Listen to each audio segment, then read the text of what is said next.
गाँव दानापुर में भयंकर ओलावृष्टि।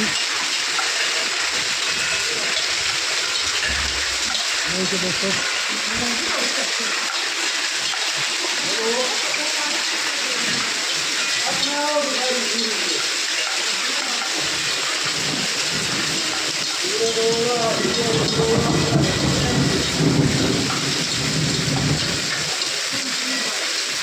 ये भाई बोन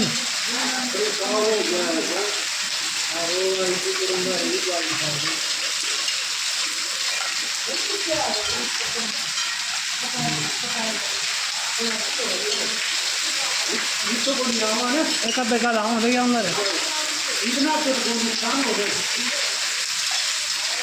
नुकसान ये सारे 1 मिनट सीधी को नहीं हुई है।